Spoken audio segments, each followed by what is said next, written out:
Hi, my name is Terry Duran, and I imagine that most of you have heard of the opioid epidemic in the United States.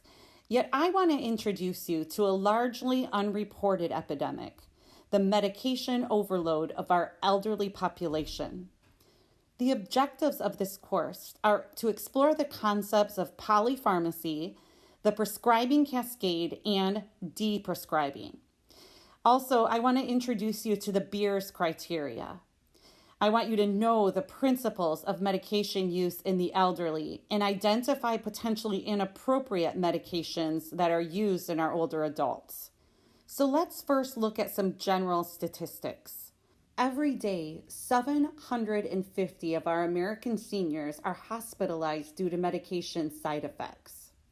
In the last 10 years, over 35 million of our seniors have sought medical treatment because of medication side effects, or another way to refer to it is an adverse drug event. In the last 10 years also, there has been more than 2 million hospital admissions among seniors because of medication side effects, and over $62 billion could be saved over the next decade with reduction in unnecessary medications that have been prescribed. When we look at older adults who live in nursing homes, they are at greater risk for injuries related to medications that they take as they age. And again, this is known as adverse drug events. There is also a greater risk for adverse drug events for this population due to age, frailty, disability, and simply the fact that multiple chronic illnesses are often managed at the same time. Now, for these illnesses, nursing home residents usually need multiple medications, but sometimes they are prescribed risky medications like antipsychotics, antidepressants, and anti-seizure medication, which leads us to our first concept, and the word is polypharmacy. Polypharmacy refers to the use of multiple medications in a patient, and this, of course, is common in older adults. In fact, half of all nursing home residents take 9 or more medications. And again, they have a lot of risk factors such as older age, disability, illnesses, and just the fact that they take multiple drugs. And often it's not caught that they are on these high-risk medications, just because simply of a lack of knowledge. Maybe the nursing assistants or even the nurses don't know that some of these medications are dangerous for our older patients. There are many risks to polypharmacy, or I've read some websites that call it medication overload. And we talked about this, but number one would be adverse drug events. For each additional drug in a patient's medication regimen, the risk of adverse drug events increases by 7 to 10%. Number two is delirium. Older adults taking 6 or more drugs in the hospital are more than twice as likely to experience delirium compared to patients taking fewer drugs. Older people taking more than 10 drugs are nearly 2.5 times more likely than those taking fewer than 5 drugs to experience impaired cognition. Another risk is for falls, and that's our third risk factor.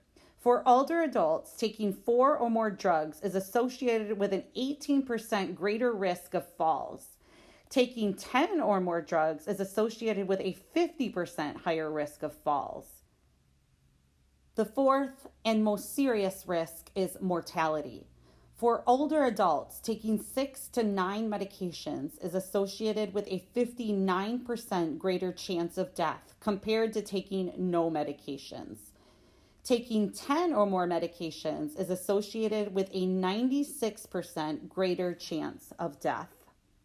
So the next concept I want to introduce is the prescribing cascade. Now, medication prescribing cascades occur when patients are prescribed medications to treat adverse side effects of previously prescribed medication. This leads to polypharmacy and further increases the risk for adverse drug events. As Dr. Jerry Avorn said, As older patients move through time, often from physician to physician, they are at increasing risk of accumulating layer upon layer of drug therapy as a reef accumulates layer upon layer of coral. What exactly is a prescribing cascade? So let's look at an example. As people get older, many develop high blood pressure. So they go to their doctor and they are prescribed a blood pressure medication. However, if that particular blood pressure medication is in a class called calcium channel blockers, they may develop fluid collection. And this would be mainly swelling in their ankles and feet.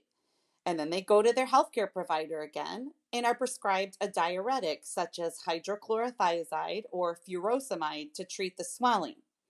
However, because the diuretics actually get rid of fluid, people urinate more often and they might start having accidents or leaking. Therefore, they go into their healthcare provider and are prescribed a medication for overactive bladder. However, many of these overactive bladder medications are called anticholinergics, and we will discuss that later, but they can be very dangerous to the elderly. And so it goes on and on and on. And this is what a prescribing cascade actually is. To combat this polypharmacy and this prescribing cascade, the American Geriatric Society has something called the Beers criteria for potentially inappropriate medication use in older adults. And this was created by a Dr. Mark Beers, hence the Beers criteria. So it's about 5 categories of medications that need to be avoided or used with caution in older adults. And there's different categories. There are medications that are potentially inappropriate, medications that are potentially inappropriate with certain conditions, medications that should be used with caution, potentially clinically important drug-to-drug interactions that should be avoided, and medications that should be avoided or have their dosage reduced with varying levels of kidney function. This list is based on trials and expert opinions and consists of about 88 drug classes.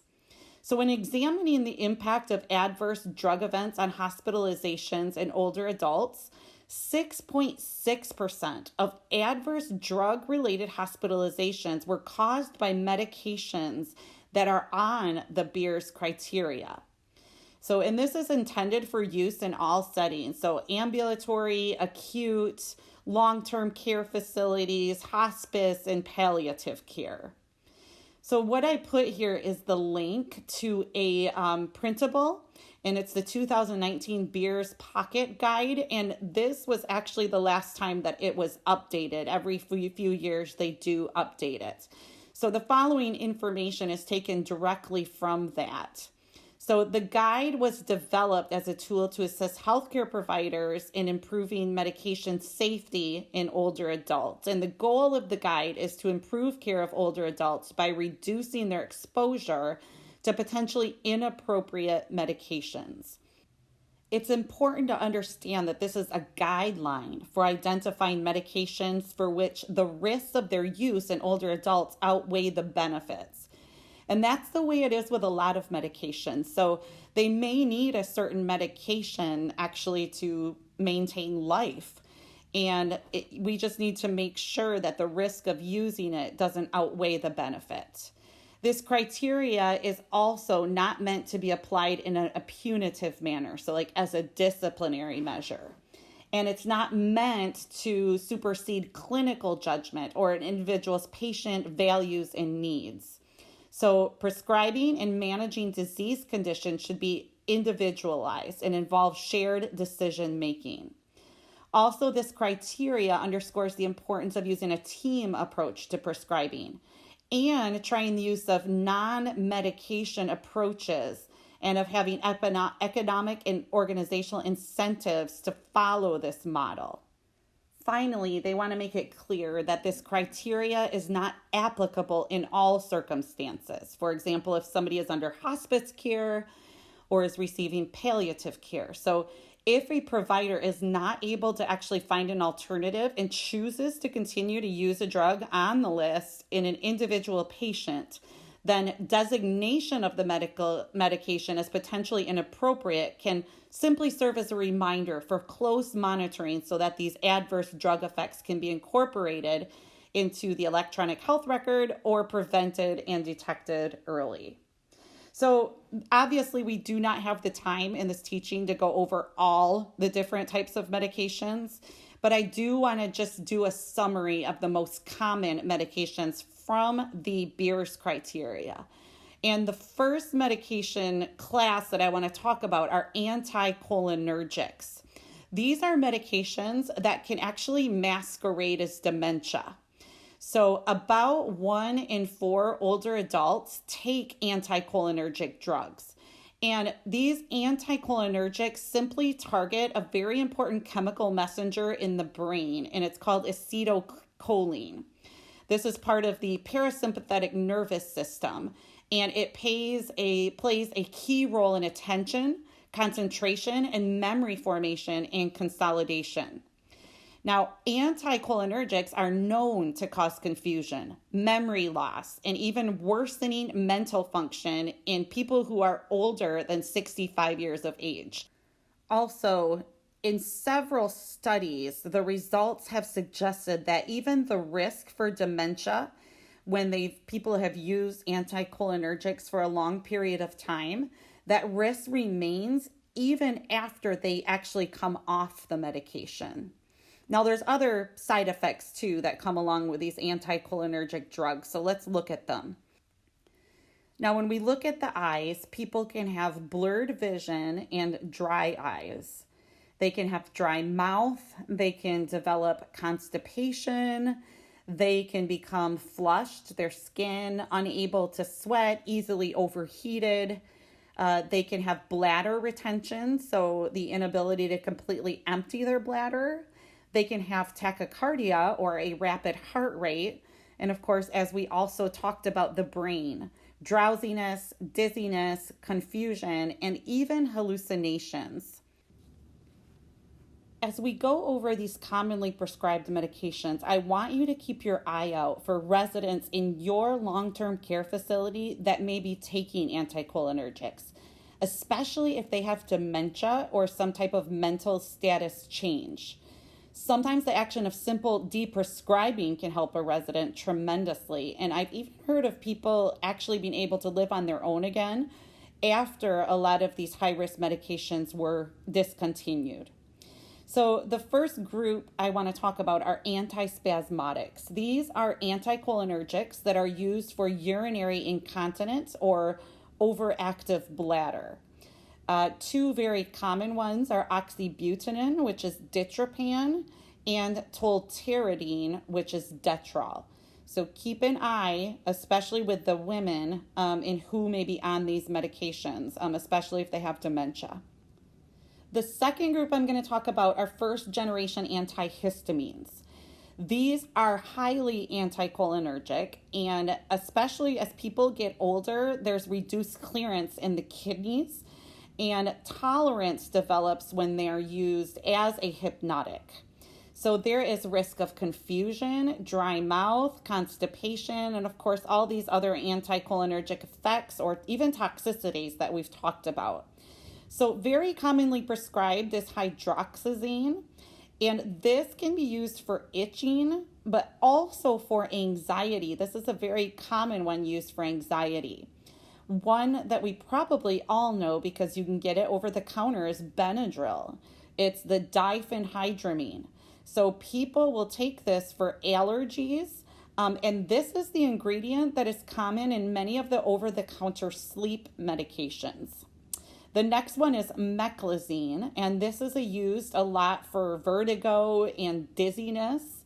And finally, another commonly prescribed one is promethazine for nausea. So again, keep your eyes out for people who may be using these and even getting them over the counter.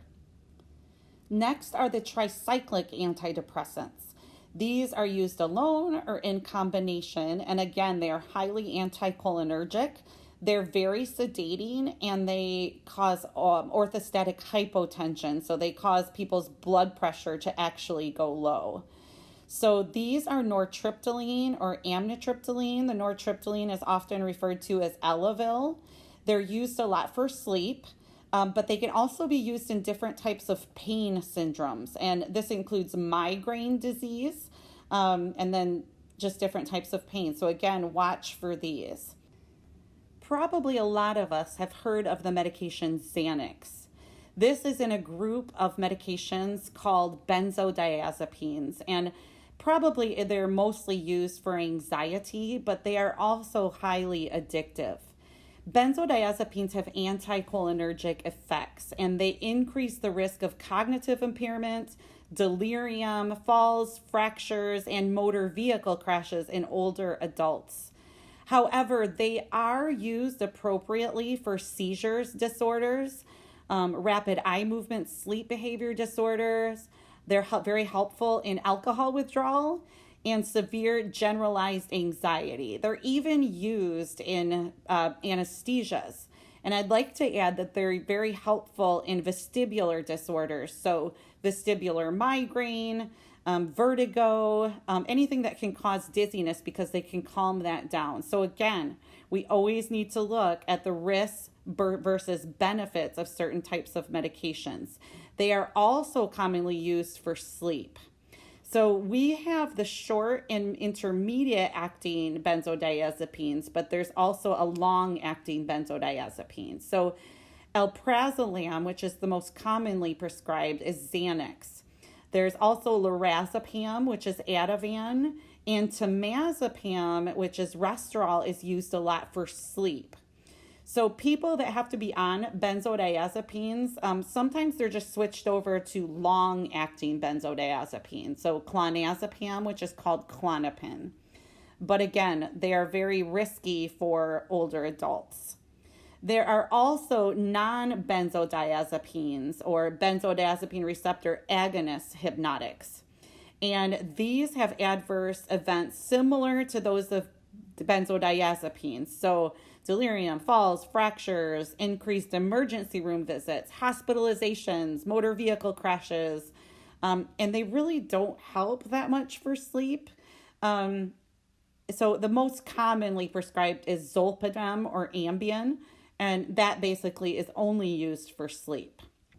So we finished with the anticholinergic medications, and we're going to move on to other classes. So diabetic medications can be high risk for the elderly because of the risk of low blood sugar. Low blood sugar can cause mental status changes like confusion. It can cause dizziness, heart palpitations, shakiness, anxiety, irritability, and all of those symptoms lead to a higher risk of falls, which can of course mean fractures or head injuries. The major risks are in the short-acting insulins. So if somebody is diabetic on insulin, they shouldn't be on only a short-acting. The short-acting ones are given before meals. Usually a blood sugar is checked and then the insulin is given before a meal. They should always be on a long-acting insulin along with the short-acting insulin. Now, this does not apply to regimens that only contain a long-acting insulin. Something extra that I do want to add is that if somebody is given a short-acting insulin, they have to eat after that. And we know sometimes in our long-term care residents, their appetites change with time, so that does need to be closely monitored. Those who are on a long-acting insulin only get that once per day. So and they still can have low blood sugar from that, but it's not as severe as the short-acting insulins. So the longer-acting insulins are medicines like Lantus or Levemir. The short-acting insulins, common ones are Novolog, Lispro, which the brand name is Humalog, and Apidra. Those are the most common ones used before meals. Another type of diabetes medicine is called the sulfonylureas, and those have been linked with low blood sugar also. Those are medicines such as glimepiride or glyburide. The next class we're going to talk about are the proton pump inhibitors. And these are medications that are used for heartburn or acid reflux. What a lot of people and actually healthcare providers don't know is that if people are on proton pump inhibitors for a long period of time, it can lead to bone loss, causing osteoporosis, and osteoporosis can lead to fractures. So people that are low risk should not take them for more than 8 weeks. So the high risk patients are different. So if somebody's on steroids or they have to take the non-steroidal anti-inflammatory medications that we're going to talk about in a little bit, or if they have problems with their esophagus, so Barrett's esophagus, or if they have other conditions, they may be needed. Now, commonly used, and probably the most commonly, is Prilosec, which is called omeprazole, and that can be bought over the counter, and that's what I put here in this picture. Other common ones are pantoprazole, which the brand name is Protonix, esomeprazole, which is Nexium. Okay, let's move on. Again, like I mentioned, our non-steroidal anti-inflammatory drugs. Now, these are very commonly used, and I'm going to go over the names of them first because I'm sure we will all recognize them. These are medicines like ibuprofen, which the brand names would be Motrin or Advil, naproxen, again, you can get it over the counter, which is Aleve, high-dose aspirins, and other prescribed medications for pain, diclofenac, meloxicam, and those in that class. Now, people who take these medications on a long-term basis have an increased risk for gastrointestinal bleeding or ulcer development, and also it can cause acute kidney injury. The one that has the most serious adverse effects is called indomethacin, and this is often used in people who have gout. However, all of them have those risks. So again, anybody who is on a blood thinner should not take a non-steroidal anti-inflammatory medication because of that increased risk of bleeding. Now, these can also increase blood pressure and induce kidney injury, and there's also a higher risk of heart attack and stroke. Something I do want to add is that aspirin used to be used all the time because it thins the blood and it helps prevent heart attack, but it has recently been recommended that only people with cardiac risk factors be given aspirin and at low dosages because of the risk of bleeding. So there can be, again, gastrointestinal bleeding or even a risk of hemorrhagic stroke. So they recommend taking the baby aspirin dose, which is 81 milligrams. Moving on to our next class are the muscle relaxers. Most muscle relaxers are poorly tolerated by older adults, again, and some of them have the anticholinergic adverse effects. So they can make people tired, increase the risk of fractures, and then their effectiveness is also kind of questionable for older adults. Probably the most common one we see is cyclobenzaprine with the brand name Flexeril. There's also others, methylcarbamol or phenadrine. So these especially can make people really tired. Next class is the narcotic pain medications. And this gets a little bit tricky because chronic pain is so prevalent and has negative consequences in older adults. And so it is very important, extremely important, to adequately manage chronic pain to prevent further disability. However, the challenge is finding a balance between managing chronic pain with a goal to reduce disability and improve quality of life, and then mitigating the risks with the opioid prescribing. The physiologic changes of aging adults complicate opioid therapy also. So, because they might not absorb it in the gastrointestinal tract. There can be changes in body composition. There can be problems with their liver function or their kidney function. And of course, the response to opioids in older patients is less predictable than in younger patients. So in response to these changes with aging, it is recommended that older adults only be started at about 25 to 50% of what would be initiated in a younger adult, and the dosing intervals be extended. So therefore, treatment really should only begin with the short-acting opioid and then slowly going up until they get an effect from it. And benzodiazepines should be avoided. There should never be a combination of benzodiazepines, so again, Xanax or other like medications, and opioids. This is particularly deadly in all populations. The CDC guidelines specifically caution against this combination of depressant medications because a significantly higher number of accidental overdoses have occurred in patients taking both medications. So this opioids can cause respiratory depression. They can cause people to become really constipated. They can cause nausea, vomiting, dizziness, of course, which leads to falls. And they're also addictive. So probably the most commonly prescribed right now is called tramadol. It wasn't before a controlled medication. However, it is now because people can become addicted to it, but it's kind of a lighter opioid. One of the more dangerous ones is Norco, so hydrocodone, and oxycodone, which is the OxyContin, which all of this news reports are about, and morphine, and of course there's others. And this gets a little complicated sometimes because there's so many elderly patients that live with chronic pain. So it is quite a challenge. So we're just going to talk about some general principles regarding blood pressure medications. So blood pressure medications are, of course, very common, and they lower a resident's risk of heart attack and stroke. But being on a blood pressure medication raises the risk of a serious fall because sometimes it is lowered too much. So a healthcare provider should always weigh the risks and the benefits and aim for the lowest dosages possible.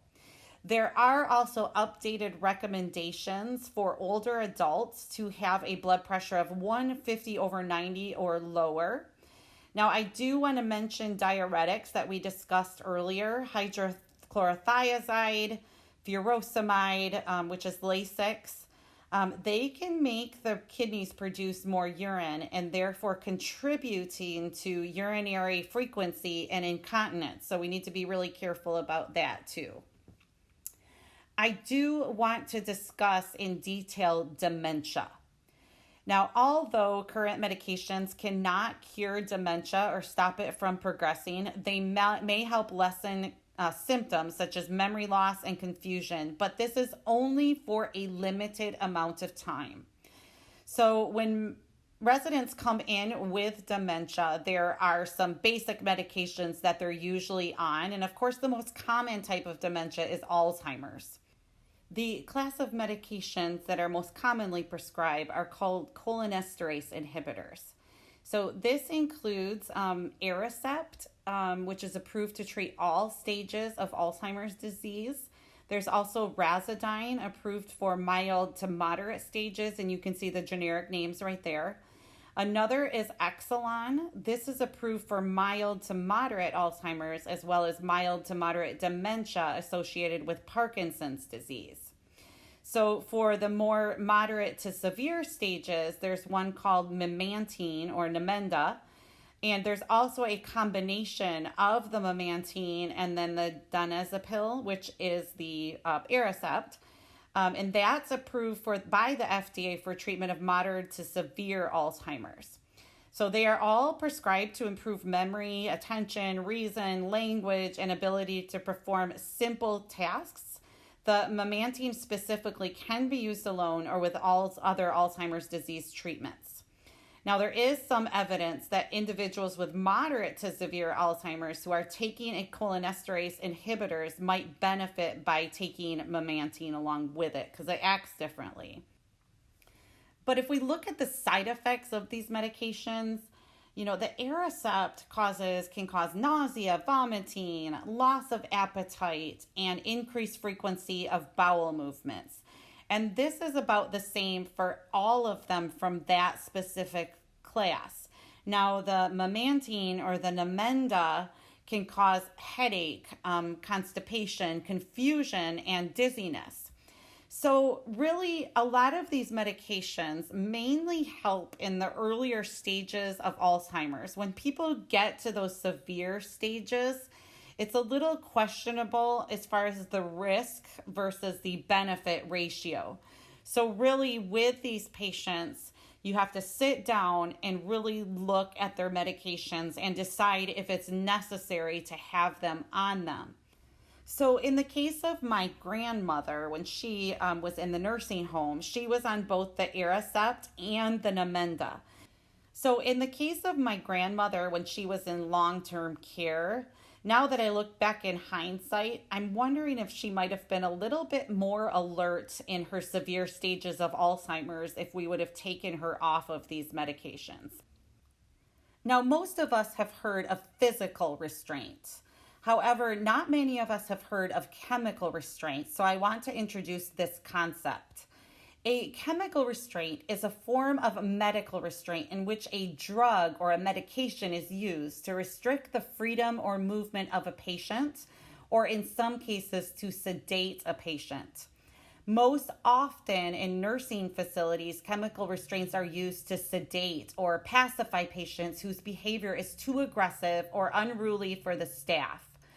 Now, as a disclaimer, when medications are used to treat illnesses or protect the safety of a patient, they do not qualify as a chemical restraint.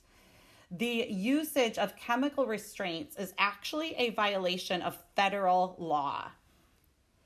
And there are many harmful effects and risks of chemical restraints. They are incredibly dangerous. So using those powerful psychotropic drugs, which we're going to talk about in just a little bit, has clear risk on a person's physical and mental health and should only be used when absolutely necessary. Because the elderly are often taking more than 5 medications already, the risk of harm in using these psychotropic medications is greatly increased. According to the FDA, unnecessary use of antipsychotic medications kills about 15,000 nursing home patients every year. The federal government has spent years warning facilities about their dangers, especially the damage they can do to the heart and cardiovascular system of people with dementia. But despite these warnings, more than 88% of antipsychotic drugs used in nursing homes are used on patients who have dementia. So there are many risks and harmful effects. This includes a increased dependence and functional decline, loss of memory, agitation, withdrawal and depression, low blood pressure, loss of mobility and strength, increased risk of accidents and falls, muscle disorders, and just general adverse drug effects. The most common approach to difficult behaviors in long-term care facilities is to go right to medicating people with tranquilizers, sedatives, or antipsychotics, but this is very risky. The classes of psychotropic medications used to manage the behavioral and psychological symptoms of dementia often include antidepressants, anti-anxiety medications, antipsychotics, mood stabilizers, and medications for insomnia, sometimes called sleeping pills or hypnotics. And we've already talked about that when we discussed the Beers criteria. Now, the decision to use an antipsychotic drug needs to be considered with extreme caution. Research has shown that these drugs are associated with an increased risk of stroke and death, especially in older adults with dementia. Therefore, the FDA has ordered manufacturers to label such drugs with a black box warning about their risk and a reminder that they are not approved to treat dementia symptoms. So when we look at the different types of antipsychotic medications that are prescribed, especially for hallucinations, delusions, aggression, agitation, hostility, and uncooperativeness, the most common ones are Abilify or clozapine, which is Clozaril, Haloperidol used to be given a lot in the hospital, and I have seen people go crazy on that when I have worked at the hospital. The brand name for that is Haldol. Another one is olanzapine, which is Zyprexa. There's also Seroquel, Risperidone, which is Risperdal, Geodon, and also most of these are anticholinergic, and we discussed that earlier. So experts really recommend trying behavioral management first, and there's lots of good reasons for it. It actually tends to be more effective in the long run than chemical restraints. It has no serious side effects, and it leads to a better care relationship with the resident. So I want to introduce you to the concept of deprescribing. Deprescribing is the systematic discontinuation of drugs that are inappropriate, redundant, or just not necessary. The main effort in the United States is called the Choosing Wisely campaign. And one of the primary tools in deprescribing has been the Beers criteria that we talked about. If we look at this picture, this is actually a real picture of somebody that went through deprescribing. And look at all of the medications that they were on, and really the only ones that were necessary. So all residents in long-term care facilities should have prescription checkups. This would be medication reviews that give patients and the clinicians opportunities to deprescribe or discontinue medications, or at least reduce doses appropriately. Also, long-term care facilities need to make an effort at educating and training their healthcare professionals. I've included a link, and I really hope that you take some time to look at it. It's got some really easy, fun videos to train healthcare professionals in the concept of deprescribing. So it's an excellent resource. And finally, residents really should be under the care of a geriatric specialist that is familiar with deprescribing practices. So the healthcare professionals that the long-term care facility has contact with really should know how to deprescribe. As we're wrapping this up, I want to conclude with the main points of this teaching. Prescribing for older adults is very challenging, it is complex, and it is filled with risks. However, the goal should be for each resident's medication regimen to be optimized while recognizing that medicines are a serious business. The combined effect of aging and polypharmacy places older adults at increased risk for adverse drug events, some, or actually many of which are preventable. As people age, physical changes can affect the way medicines are handled by the body, leading to potential complications. For instance, the liver and kidneys may not work as well, which affects how a drug breaks down and leaves the body. It is very important to eliminate unnecessary medications and restrict medications to those with proven efficacy and the least chance of causing adverse drug effects. Using an evidence-based resource such as the Beers criteria can assist in medication prescribing. And really, every long-term care facility should make a copy of this list and post it, or even just have their healthcare providers carry around the pocket guide. I provided the link earlier. And finally, the healthcare team needs to regularly review medication regimens and opportunities to withdraw unnecessary medications.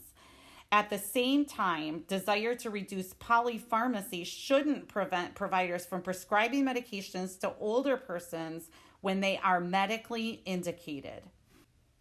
And really, the most important point is that the quality of care provided and the individual's quality of life may be significantly enhanced by improved prescribing. All right, that is the conclusion of our teaching. Thank you so much for listening. I really encourage you to check out some of the links that I provided in this teaching, and that you learned a lot. Okay, have a wonderful day. Bye-bye.